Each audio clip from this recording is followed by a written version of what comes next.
Now you've created a catalogue in Lightroom, what you will find is you probably don't have any images and we'll need to import some.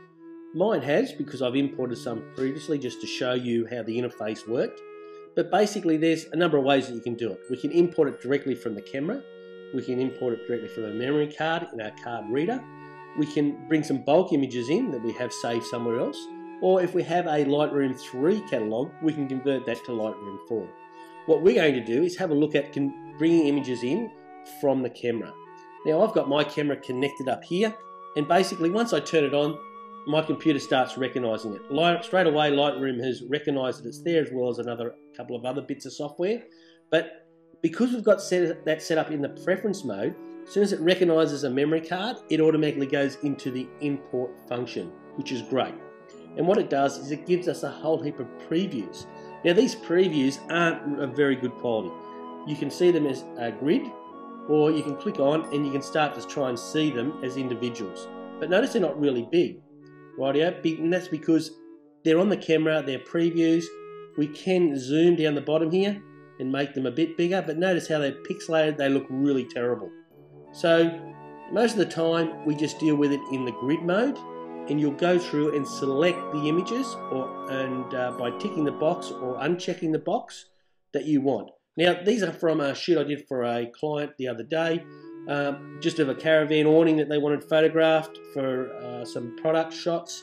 They're not overly exciting, and a lot of these shots initially were just the setup shots. So we go through and we can untick the ones that we want where we're just checking light and going through. Now once we start to get these images, notice that they're not the best quality, but they'll do. They'll at least let you know what you're bringing across. All my images are shot in RAW, okay, and some are quite dark, okay? But that's not a problem because Lightroom can deal with that down the track. So once I've selected all the images I want, I'm happy with all those images that I'm going to take. The ones that aren't selected are going to be grey, and once you go over the top, they'll light up. And the ones that are ticked, that are coming across, you'll see that aren't shaded. Now how it works is quite simple. When we're dealing with importing images, we really work from the left side around to the right side. So we come from this side and we move around and we finish up popping out down this end. And the last button we have there is our import button. So if we start over this side here, straight away it's identifying the source, where we're actually getting the image from, and it's telling you that this is a D700 camera and that's where the source is. It's not coming from anywhere else. So if we were going to import bulk folders or bulk files, we will get them from here. But at the moment it's coming from the source, which is this D700. It then follows the arrows and you come across and you have a couple of options. Rightio? You can copy it as a DNG. That means it will automatically convert any RAW files from, like I'm shooting with a Nikon, which has an extension of NEF for their RAW files. It converts them to a DNG file. And that's just basically a digital negative extension, which is a general one, and it means I'm not going to get confused whether it's Canon, Nikon, and the software will recognize it a lot better. I can copy them directly as they are. So if they're JPEGs, NEFs, TIFF files, we can copy them directly. We can simply move them from one location to the other, or add them to a catalog. But the options we're really looking at here is either copy them as Nikon files, or we convert them to DNG, and that's the option I like to choose. Right? And the one that is chosen is the one that will be highlighted. Notice the other one's grey or not available. So depending on what you have will be your availability across the top. So that's the first decision you need to make. How do you want them to come across? My recommendation is bring them across as a DNG. That way they're recognised by a lot more software than just this. We then follow the arrows around, and then we need to determine where it is going. Rightio? And you have a number of options. I've got mine going to my external drive here, which is at Lacey main, and that's where I send all my images. So that's the drive it's going to. Otherwise you can click here and you can identify where you want it to go. But that's mine there, and that's where I want my images to go. We then move down that right hand column, right? And this is all to do with our file handling, and this is really important in the file handling area. What we do is we see and we deal with what we call a rendered preview. So the image that we see isn't the real image that we're working on, or the real file. We're doing a rendered preview. Now you have a couple of options with that file. You can basically have a minimal, righto, which is just a very small image, or not so much small, but low quality. You can have embedded with a sidecar, which basically just has a little bit more info, and it's a new function to Lightroom 4. You have the standard, which is just a good size working image, or you can have one-to-one. Now, if you're using one of these new D800s, you're going to be working on a one-to-one image that's 36 megapixels, too big. You don't need it that big. So even with the Canon 5Ds, right, they're still around that 21, 24 megapixels, too big, rightio. So we tend to choose standard, and that's my recommendation. Choose standard is your best option there. Underneath there, you've got don't import suspected duplicates. That's good. Tick that, because it's not going to have the same image repeated over and over again. It'll still bring images if you're shooting something and you've shot it 3, 4, 5 times and you've bracketed and all that. It'll still bring those images across. When we're talking about duplicates, it means exactly the sames that have been repeated. Okay, and sometimes when we're bringing bulk images in, you may have done some work and saved it as another name. It'll go through and look at that. Underneath here, very good option, you can make a second copy. You can have this saved on your computer, you can have it saved on another drive. It is up to you. I always save to another drive, but today I'm not going to do this. I'm just going to bring it in. But for you, I suggest that you hook up your second external drive and you start to make another copy straight to that right now. And then that's going to save you having to deal with it later on.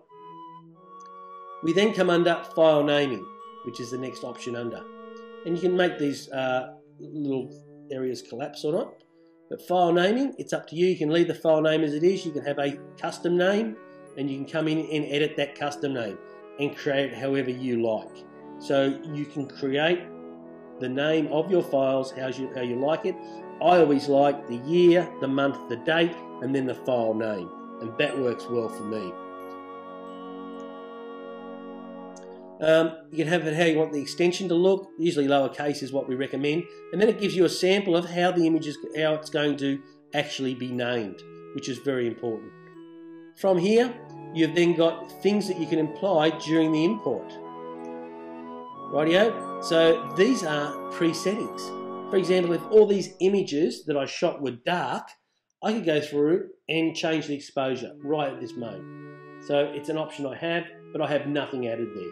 Rightio? None at all. Metadata is another really good function you can do.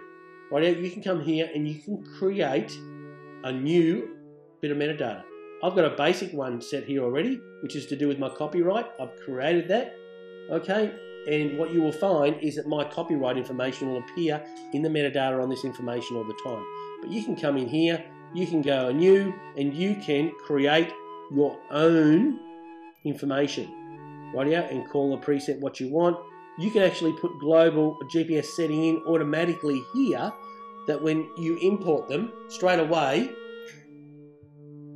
in the mapping area, they're going to know where those images belong. You can pre-do this in this mode here, which is fantastic. Especially if you're overseas somewhere, shooting somewhere, you can put that in, especially if you've shot 100, 200 images in that same spot.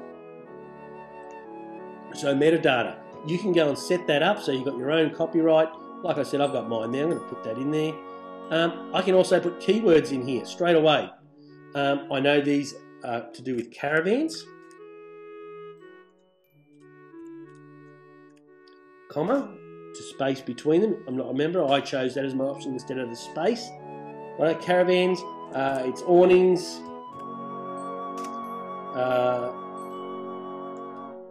Jono. Trailers, that's the people that I was doing the shot for. So I can already put these pre-words in. So they're going to be there automatically, which is great. So I got these functions here that I can add as part of the import. So especially if you know it, especially if you're shooting rivers, a certain location, you can add all those keywords straight away. Rightio? You can have a subfolder that these go into if you want to. I tend not to. I just tend to bring them into as a date folder. I'm more than happy with that. And then here, you need to select where you want the images to go. So straight away, mine are going to the training catalogue, right? And this is where those images are now going to start to be stirred. So here is where you click where you want to have the images exported to. Right, yeah? Although we're importing, it still puts them on another drive that becomes part of it.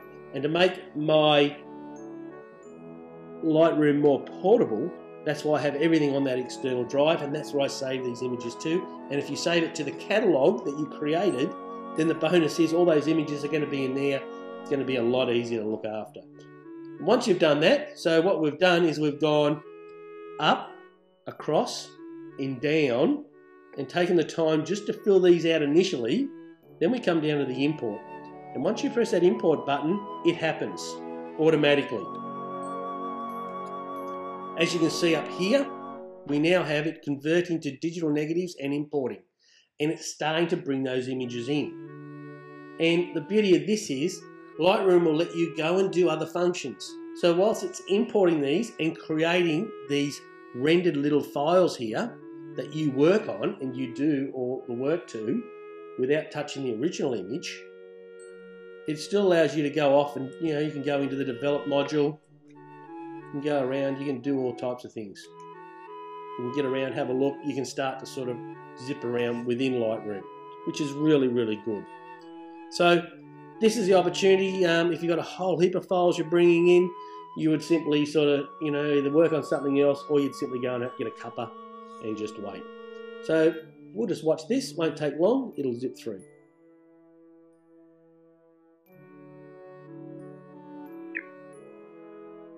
So now that it's finished going through and importing them as digital negatives, it's now quickly going through and rendering us some standard little previews. And that's why we choose standard. It's fairly quick. We chose 1:1, and this would take a long time to do. And then when it's all finished, it's just a matter of going back, and there's all these new images we've just imported as part of our Lightroom catalogue. How simple is that?